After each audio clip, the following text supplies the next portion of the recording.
Olá pessoal, bem-vindos a mais um episódio da Metamorfose Ambulante. Estão a vê-lo, como já devem ter reparado, num canal que é o Viagens Beleza.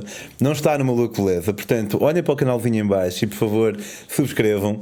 Se ativarem o sininho para receber notificações ainda melhor, porque aí ficam sempre a par de novos episódios. Estamos a apostar neste canal para os segmentos de viagem do Maluco Beleza, não apenas a Metamorfose. Portanto, partilhem o canal nas vossas redes, subscrevam e vão ficar sempre a par de episódios espetaculares, como aquele que temos hoje. Tivemos a Sílvia na semana passada e temos lá agora outra vez. Olá, Sílvia. Olá, Pedro.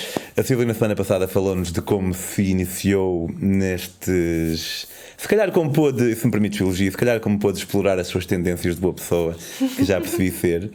E agora vai-nos contar algumas histórias de sítios onde acho que talvez não tenhamos nenhuma história, como a Myanmar ou a República Centro-Africana ou até a República Democrática do Congo. Fiquem por aí, vão curtir.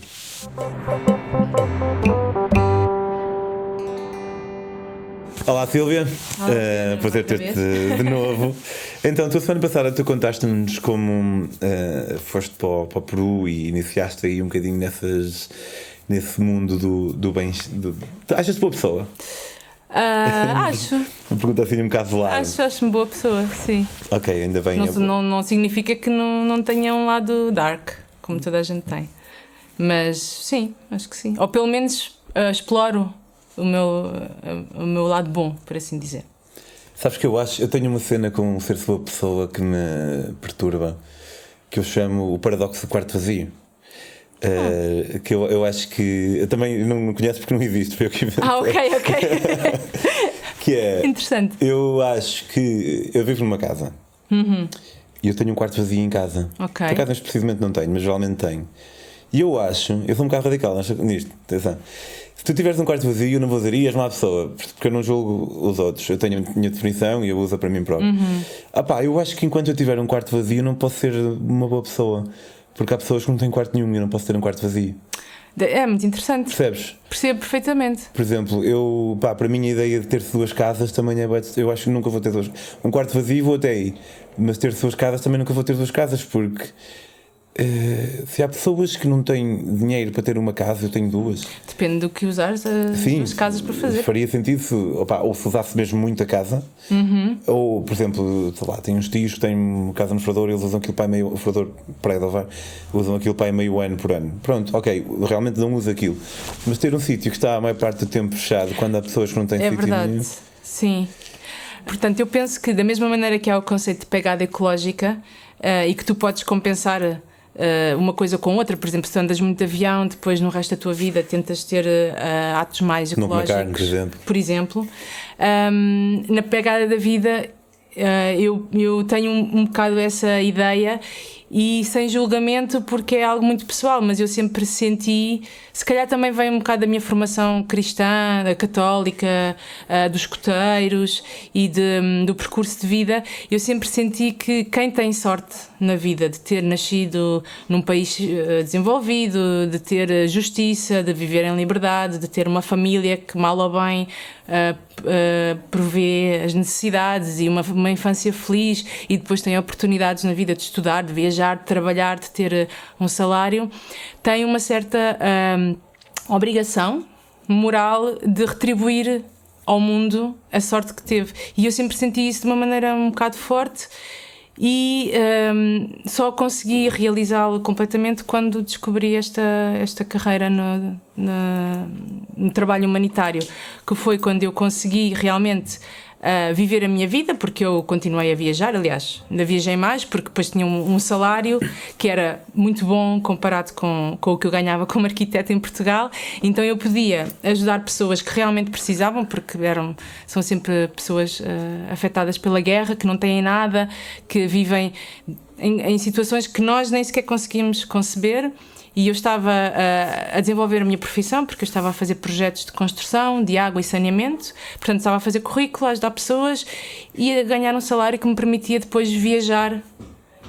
Quer nos países onde eu estava não dava muito, exceto no Myanmar. Aí consegui viajar, porque já é um país mais aberto ao turismo. Na República Centro-Africana e no Congo, esquece. Ok. E isso também era um lado que me atraía neste trabalho humanitário, que era a possibilidade de ir a países onde eu dificilmente iria como viajante. Mesmo fazendo. A República Sul-Africana não é assim o top Não, do turismo. não. E o Congo, os sítios onde eu estive, também não. No Myanmar. Myanmar foi então o primeiro sítio fora da Europa onde tu foste? Depois do Peru. Sim, mas já ao serviço da Cruz Vermelha, foi a minha primeira missão. E eu estava no leste do Myanmar, portanto, no estado de Shan, que é na fronteira, perto do Triângulo Dourado. Não sei se já ouviste falar. O Triângulo Dourado. Já ouvi falar, mas não saberia localizar. Que é ali naquela fronteira, que eu nem sei porque é que se chama de triângulo, porque na verdade são 4 fronteiras, que é o Myanmar, a China, a Tailândia e o Laos. Ok. Eu estava aí perto e é uma zona que é controlada por uma minoria étnica de origem chinesa e que não reconhece o governo birmanês e que, como tantas outras minorias étnicas no Myanmar, foram brutalmente reprimidos e são pelo governo. Agora já não é uma ditadura militar, supostamente, mas bom, ainda continuam a ter muito poder os militares. E então nós trabalhávamos aí porque eram zonas onde o Estado Central não chegava e, portanto, em termos de desenvolvimento, não havia nada. E então aí, por exemplo, eu fiz alguns projetos de água e saneamento e tenho muitas lembranças vívidas, mas uma coisa que eu me lembro que me marcou muito na altura foi nós estarmos em aldeias remotas, no meio das montanhas, em que as pessoas tinham de caminhar um dia inteiro para chegar à vila mais perto e em que viviam em casas de madeira, onde não havia eletricidade, não havia água canalizada, portanto havia poços ou fontes, mas havia rede de telemóvel e 3G. E então eu lembro-me de estar neste sítio remoto, no meio do nada, e a fazer FaceTime com amigos meus em Portugal. Era uma contradição brutal. Mas pronto, e depois o Myanmar tem muitas zonas onde os turistas não chegam, simplesmente porque o governo não deixa e que sai completamente fora das rotas turísticas. E então também fazer este trabalho permite ir a estes sítios. Sim. Tiveste algum contacto com... Se calhar na cena, na altura não era uma questão, a cena dos Rohingya? Não tive, porque eu estava exatamente no outro lado, ou seja, os Rohingyas estão no oeste, perto da fronteira com o Bangladesh, e eu estava no leste. E os Rohingyas já são há vários anos, a catástrofe humanitária mais famosa do Myanmar, mas há imensos. Porque é um país muito grande, com muitas minorias étnicas que não são reconhecidas, que são reprimidas, e então quase que em cada estado há a sua guerra civil separada. Ok. Então estiveste no Myanmar e depois, a seguir é que foste para a República Centro-Africana. Eu conheci muito pouca gente que tinha lá estado. Havia muitos portugueses, por acaso. Estiveste no Myanmar quanto tempo?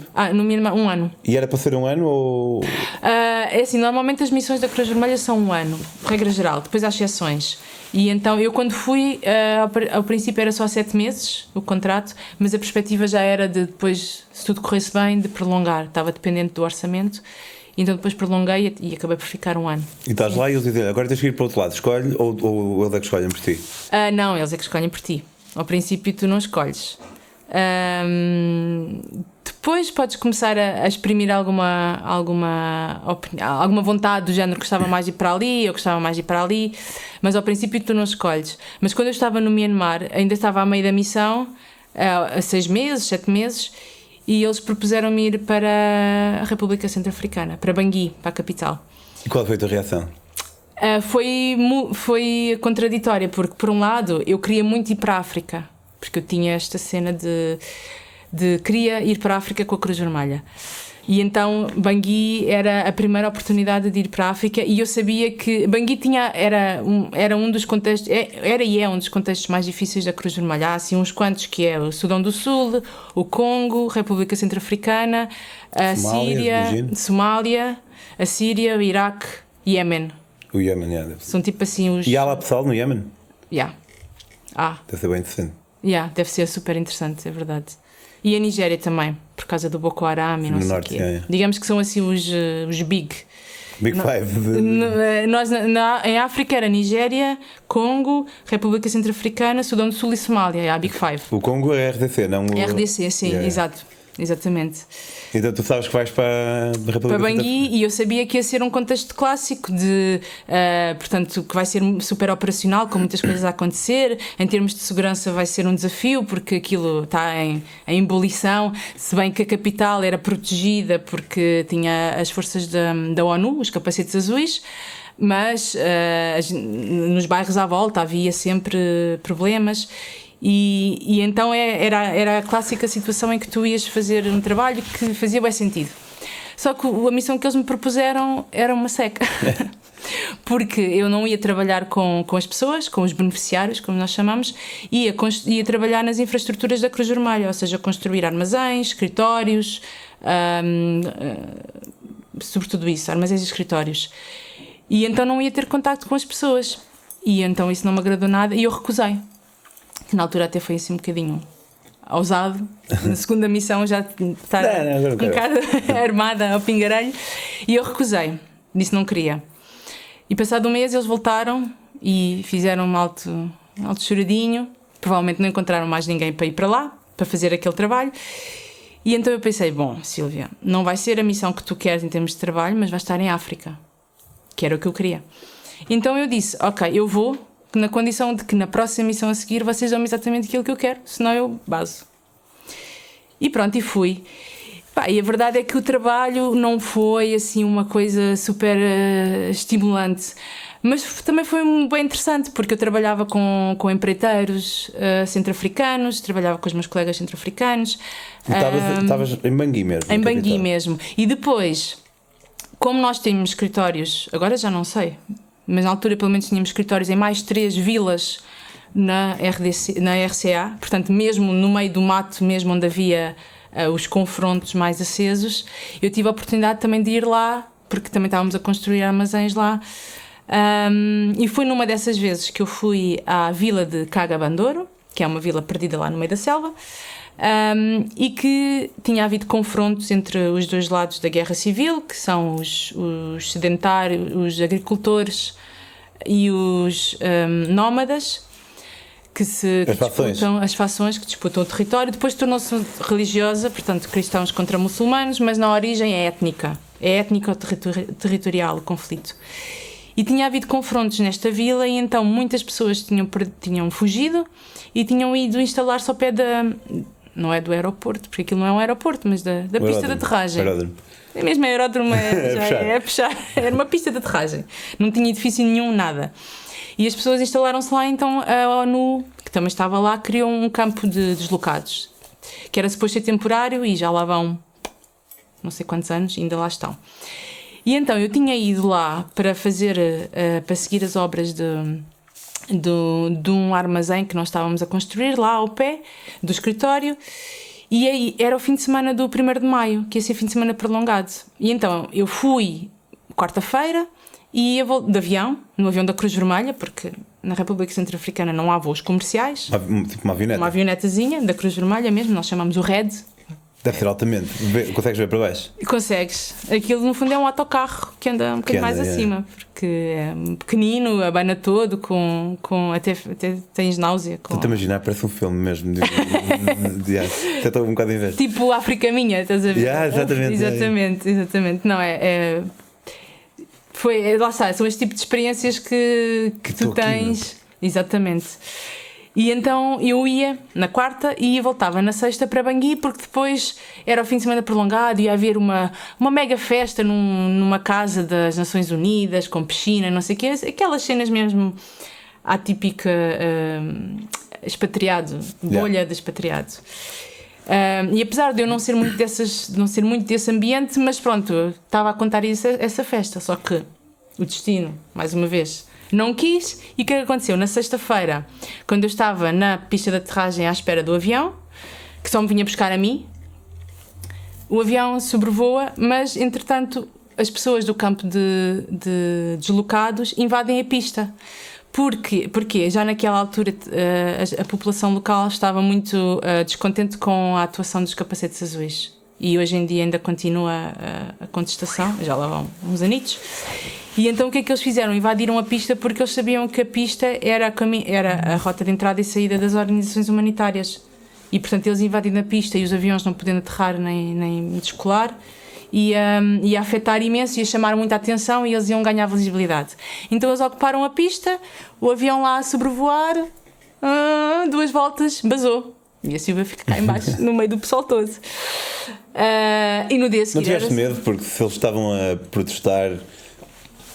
poderiam ver-te como um elemento contra o qual estavam a protestar? Eu não tive medo, eu nunca tive medo em situação nenhuma com a Cruz Vermelha, porque a Cruz Vermelha faz um trabalho muito forte de segurança. Ou seja, nós temos muitas regras de segurança. Portanto, quando tu vais para um sítio é porque já se falou com os grupos armados, já se falou com as pessoas sabem que nós vamos, não invalida os riscos. É por isso que há sempre, de vez em quando, não sempre, graças a Deus, mas de vez em quando, raptos ou carjackings. Mas ali nós éramos muito respeitados, porque éramos dos poucos, nós e era Médicos Sem Fronteiras e mais outra organização, que estávamos mesmo lá na vila, que era bem remoto. E então eu estava no carro da Cruz Vermelha com os meus colegas centro-africanos da Cruz Vermelha, e pronto, eu não estava mesmo lá na pista, estava um bocadinho assim ao lado, mas não tive medo. Foi mais aquela sensação de abandono, do género, o avião está lá em cima e eu estou aqui e eles basaram e agora eu fico cá até terça-feira, porque segunda-feira era feriado. E então passei um fim de semana prolongado no meio do mato, pronto. E depois acabou por ser brutal, porque passei mais tempo com os meus colegas que eu não conhecia muito bem, porque só ia lá de vez em quando. E depois no dia 1 de maio eles fizeram alto churrasco para o Dia do Trabalhador. E foi brutal, foi mesmo uma cena super típica lá numa palhota debaixo da árvore, a assar, já não me lembro se era o que era, um borrego, o que era, e a beber cerveja e a dançar música centro-africana. E pronto. Feias à noite em Bangui? Em Bangui, sim. Já tiveste, além da RDC, tiveste noutros países africanos que eu possa saber? A viver não, mas a viajar já tive. Só para poder comparar, assim, é sei tipo lá, que é Moçambique, a República Centro-Africana é tipo o Congo. O que é que pode ser parecido? Bangui é tipo Maputo, ou Maputo é mais envolvido? Não tem nada a ver. Bangui é tipo... é pequeno. Não, deixa-me pensar, não estou a ter assim uma comparação. Não, Maputo é super desenvolvido. Okay. Imagina, Bangui é uma capital, mas que é mesmo aquela, tua terra, lá tem um aeroporto mesmo. Só que quando tu estás a sobrevoar já estás a perceber onde é que vais. Porque o centro da cidade tem para aí 2 ou 3 prédios mais altos, que ainda são da altura colonial, dos franceses. Mas é uma cidade muito pequena, tem sei lá, o centro corresponde se calhar à Baixa Lisboeta, para aí, uma coisa assim. E não tem estradas alcatroadas, nem... Tem um centro, tem edifícios, sei lá, tu tens supermercados, em Bangui sim, tens supermercados, tens cafés, tens um rio que separa a República Centro-Africana do Congo, da RDC, e tens bares ao longo do rio. Tens uma discoteca, que era onde nós íamos, mas tínhamos o recolher obrigatório, portanto era só tipo até às 10h30 da noite. Mas tinhas bastante vida social.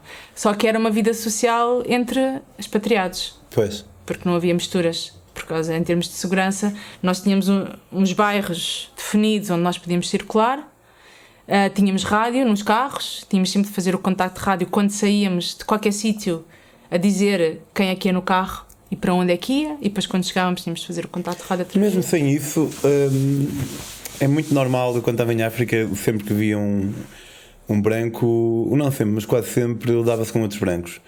E eu acho que isto não tem nada de mal, porque não é uma espécie de racismo nem nada. As pessoas tendem a dar-se com quem partilham mais pormenores da sua cultura. Por exemplo, eu próprio, quando estava em África, eu ficava nas aldeias, eu pedalei a África. Sim. Ficava nas aldeias e só quando chegava à capital e tinha a oportunidade de fazer couchsurfing, curtia ficar com um ocidental. Porque às vezes é fixe falar de Game of Thrones. Sim. Ou do Obama, ou sei lá, de uma cena Sim, qualquer, às sim. vezes é fixe. Portanto, agora, acho, tinha por exemplo, eu no Togo fiquei com um francês que ele fazia mesmo de propósito para dar-se com. Era assim um misto. Pois. Tinha amigos franceses, mas também fazia mesmo de propósito para dar-se com togoleses. Então acho que seria, se calhar, a minha abordagem se eu estivesse lá. Obviamente em Magui, como que estava a dizer, é outra coisa. É outra coisa. Exatamente. Mas fazer assim uma mistura de. Porque sei lá, imagina eu quando estava no meio do mato, ficava lá com o senhor e era o chefe, e eu pedia para ficar com eles e metia a tenda, e depois tomava bem e sentava-me com ele a olhar para a estrada e quando não passavam carros. Exatamente. E ele dizia tipo. Em Lomé há um hospital. E eu, ok. Obviamente, às vezes era alguém mais falador e podia perguntar sobre como é que era a vida lá e essas cenas todas, mas por vezes a conversa era mais limitada. Era, exatamente. Porque não há tantas cenas em comum. Mas estavas a dizer então que foste para a República Centro-Africana com a condição de que poderias a seguir escolher o teu destino. Exatamente. E eles permitiram, suponho. Depois permitiram. E então depois eu escolhi algo que foi completamente diferente, que foi... eu não escolhi o Congo. Eu pedi quero ir para um sítio, para um escritório pequeno, não quero ficar na capital, quero ir para o meio do mato, em África, num sítio onde eu possa trabalhar com as comunidades rurais. E então foi quando eles mandaram para o Congo. E foi exatamente o que eu pedi, careful what you wish for, porque literalmente estive na vila de Manono, que é no leste do Congo, portanto perto da fronteira com a Tanzânia, e a cidade mais perto é... Nordeste ou mais centro-oeste? Central, leste central. Perto do lago, relativamente perto do lago Tanganyika, que é na fronteira com a Tanzânia. E a vila de Manono era uma vila pequena, onde havia, em termos de expatriados, de estrangeiros, portanto havíamos nós da Cruz Vermelha que éramos 5, e eu era a única rapariga, e depois havia outra organização, Concern, que eles também eram 3 ou 4, e também só havia uma rapariga. Portanto éramos duas miúdas brancas no meio da aldeia. E foi brutal porque tive exatamente o contrário do Bangui, que foi a imersão total no contexto local, porque aí em termos de segurança era super tranquilo, então nós vivíamos com eles, havia um bar na vila, onde estava toda a gente, os meus colegas de trabalho, o chefe da polícia, e nós. Havia um restaurante onde nós íamos almoçar ao fim de semana, havia uma boate... Uma boate... que era gerida pelos padres e que efetivamente se chamava em francês Chez les Prêtres, em casa dos padres. Uma boate, mas... Uma discoteca. Com... Para dançar, com música para dançar. Ok. Uma boate, como em francês, que é gerida pelos padres. Que era pai do tamanho deste estúdio, e o pessoal aglomerava-se lá dentro para dançar. E então aí foi o pico, digamos, o auge da minha experiência humanitária. Foi tipo aquele conceito que eu tinha de fazer trabalho humanitário no meio em África, e então todos os clichês bateu. E foi brutal, porque fizemos um trabalho muito bom, porque havia um conflito étnico também em aldeias perdidas no meio do mato, em que não chegavam carros há 30 anos. A última vez que tinha passado um carro, que a estrada tinha sido completamente engolida pela floresta, e então nós trabalhámos com as pessoas primeiro para restaurar a estrada. No princípio nós íamos lá de motocross, para lá chegar às aldeias. Só depois é que conseguimos chegar de jeep, e depois chegaram os caminhões. E foi, portanto, o pessoal desbravou a estrada, fez uma nova, ou tipo ela estava lá? Não, era terra batida. Era terra batida, era só tipo um carreiro que foi alargado. E não chegavam lá caminhões há 30 anos? Exatamente. Porque o pessoal decidiu desinvestir naquilo? Porque aquilo era na altura quando o Congo era uma colónia belga, aquela zona era muito rica por causa do algodão e por causa dos minérios. E tu ainda hoje vês, que nós chamávamos a arqueologia industrial, vês lá instalações das minas um pouco perdidas assim pelo território. E Manono havia eletricidade, havia água canalizada, tipo, há 60 anos atrás. Depois, com a independência, como aconteceu um pouco por todo o Congo, porque aquilo também é um território gigante, o Congo é como da França até à Polónia.